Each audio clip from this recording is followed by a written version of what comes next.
Olá, tudo bem com você? Que bom estarmos juntos para darmos sequência no nosso estudo do livro O Evangelho segundo o Espiritismo.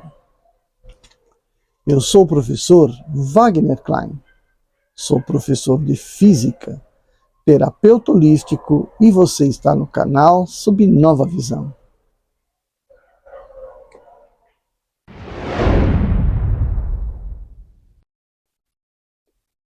Bem, vamos fazer então o nosso pedido à espiritualidade superior. Pedimos à espiritualidade superior que nos acompanhe, mais uma vez, na leitura do Evangelho segundo o Espiritismo. Que possamos entender a mensagem, que possamos compreender e como praticá-la no nosso dia a dia.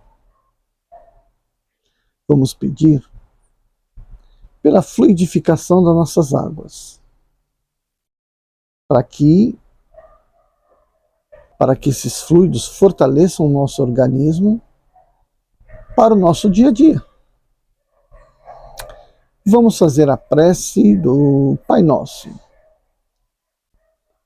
Pai nosso que estais no céu, santificado seja o vosso nome.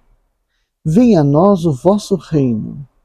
Seja feita a vossa vontade, assim na terra como no céu. O pão nosso de cada dia nos dai hoje.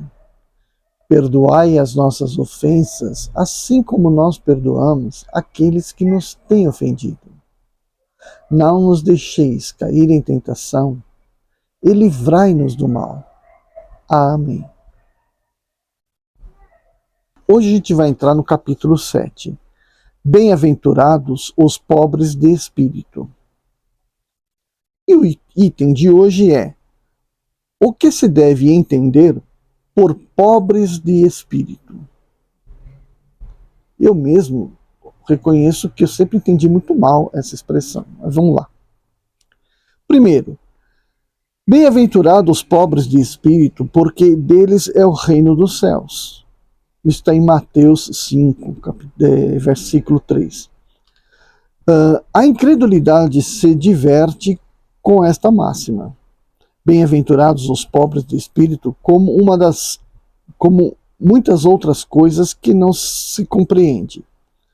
Por pobres de espírito, entretanto, Jesus não entende os tolos, mas os humildes, e diz que o reino dos céus é destes, e não dos orgulhosos. Os homens cultos e inteligentes, segundo o mundo, fazem geralmente tão elevada opinião de si mesmos e de sua própria superioridade que consideram as coisas divinas como indignas da sua atenção. Preocupados somente com eles mesmos, não podem elevar o pensamento a Deus.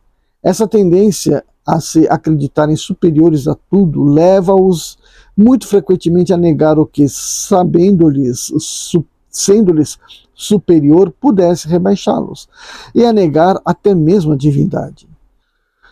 E se concordam em admiti-la, contestam-lhe um dos seus mais belos atributos, a ação providencial sobre as coisas deste mundo, convencidos de que são suficientes para bem governá-lo. Tomando sua inteligência como medida da inteligência universal e julgando-se aptos a tudo compreender, não podem admitir como possível aquilo que não compreendem. Quando se pronunciam sobre alguma coisa, seu julgamento é para eles inapelável. Se não admitem um mundo invisível e um poder extra-humano, não é porque isso esteja fora do seu alcance, mas porque o seu orgulho se revolta à ideia de alguma coisa a que não possam sobrepor-se, e que os faria descer do seu pedestal. Eis porque só tem sorrisos de desdém por tudo que não seja do mundo visível e tangível. Atribuem-se demasiada inteligência e muito conhecimento para acreditar em coisas que, segundo pensam, são boas para os simples, considerando como pobres de espírito os que as levam a sério. Entretanto, digam o que quiserem. Terão de entrar como os outros nesse mundo invisível que tanto ironizam. Então seus olhos se abrirão e reconhecerão o erro.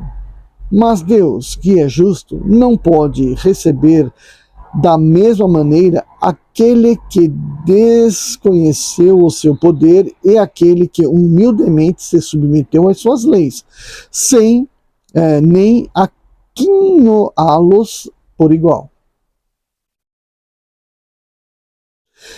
Ao dizer que o reino dos céus é para os simples, Jesus ensina que ninguém será nele admitido sem a simplicidade de coração e a humildade de espírito. Que o ignorante que possui essas qualidades será preferido ao sábio que acreditar mais em si mesmo do que em Deus. Em todas as circunstâncias, ele coloca a humildade entre as virtudes que nos aproximam de Deus e o orgulho entre os vícios que dele nos afastam. E isso por razão muito natural, pois a humildade é uma atitude de submissão a Deus, enquanto o orgulho é a revolta contra ele. Mais vale, portanto, para a felicidade do homem, ser pobre de espírito, no sentido mundano, e rico em qualidades morais.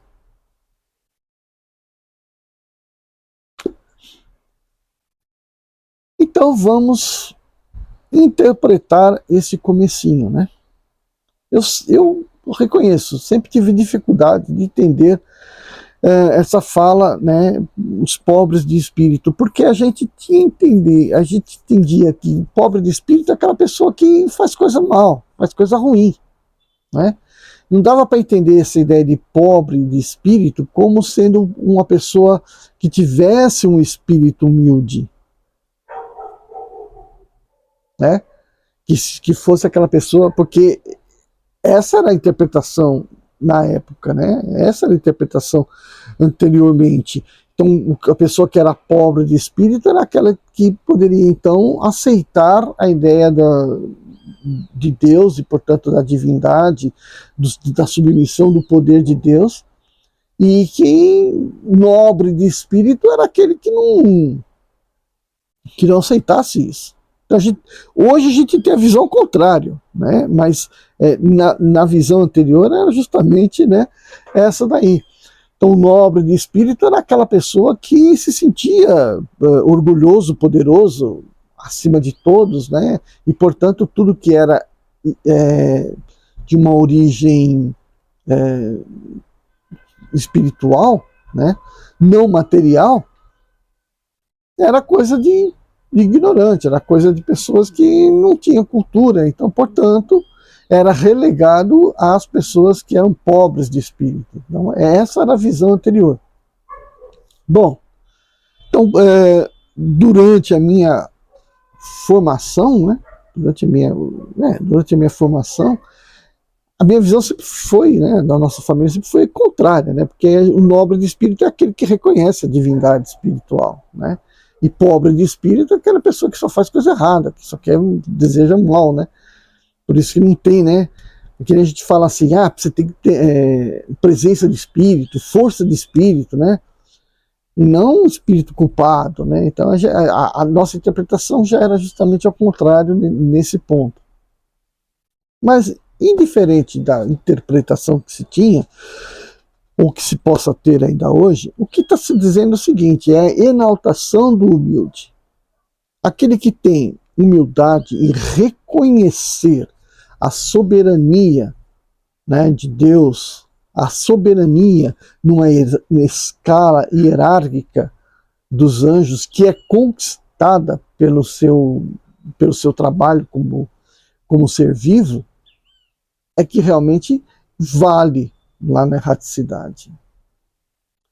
Ao passo que, quando se faz as coisas, os pensamentos, as suas atitudes, o desenrolar da sua vida, né, embebido apenas naquilo que você acredita por conta das suas limitações fisiológicas de reconhecer o que é material, então isso aí é insuficiente, né? É muito fraco. À época, isso poderia até ser sabedoria. Então hoje eu mesmo, né? Na minha experiência de professor por muito tempo, principalmente durante a faculdade, encontrei muitas pessoas que, quando você falava de alguma coisa espiritual, e eu sempre fui muito ligado à astrologia, te olha com o olho torto, né? Eu falei, esse cara acredita nessas coisas, o que está fazendo aqui na física? Então, sabe, é um preconceito que muitas pessoas acabam adquirindo. Aliás, não é um preconceito adquirido, é um preconceito que vem dentro da família, a gente vem da criação da pessoa. E aí, portanto, essas pessoas têm grande dificuldade de enxergarem o lado espiritual da coisa. E aí, portanto, não tem a humildade necessária para reconhecer a grandeza dos espíritos superiores. Quem dirá de Deus, que ainda tem um conceito ainda muito mais abstrato. Não é verdade? Então, é sair do concreto e ir para o abstrato. Essa é a melhor colocação aqui, né? É a capacidade de se sair do visível, do concreto, e poder compreender, ou pelo menos entender a existência do abstrato, do mundo sutil, do mundo invisível. E aí, portanto, ter um parâmetro de distância entre nós e os espíritos superiores. E ver que existe uma escada, aliás, um caminho a ser seguido. Certo? Então, como é que se segue esse caminho, né? Como é que a gente consegue chegar e caminhar nesse caminho aí? É se desfazendo justamente daquilo que você tem de mais material, que é o teu ego. Certo? Então, essa é a primeira visão aí, a introdução do nosso estudo de hoje, né? Bem-aventurado aqueles que têm um espírito simples, humilde, e que, portanto, percebem a grandeza do mundo espiritual. Certo? Então vamos agradecer a espiritualidade superior pela fluidificação das nossas águas. Bebam, se você quiser partilhar com o seu gatinho, seu cachorrinho, sua plantinha, ou com alguém, compartilhe.